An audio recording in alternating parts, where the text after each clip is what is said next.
One could say it was a celebration unlike any other and truly apt for its time. Ushering in the year 2020 with the threat of the coronavirus still looming definitely wasn't easy. Some resisted the order not to light up firecrackers, just like these people along Rizal Avenue yesterday afternoon. They were unsupervised and instinctively left when their cameras tried getting a close-up. Many others, though, chose to stay at home, just like the residents of Barangay 181 Zone 16 in Tondo. Last year, our team caught their New Year's street party.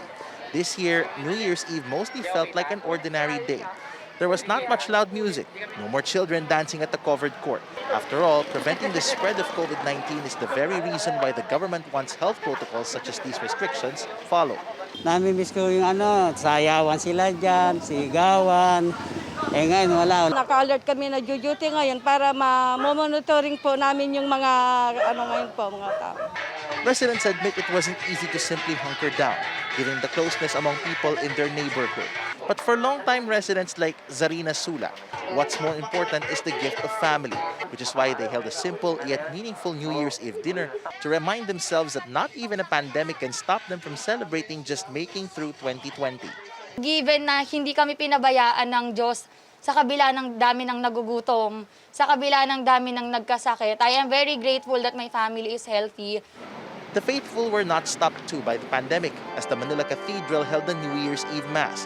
It wasn't like the usual though. With reduced crowds and physical distancing, Intramuros and the Manila Cathedral were quieter, with the voice of Manila Auxiliary Bishop Roderick Pabilio loudly heard inside the cathedral. In his New Year message, Bishop Pabilio urged the faithful to never forget problems aside from COVID-19, such as climate change and human rights.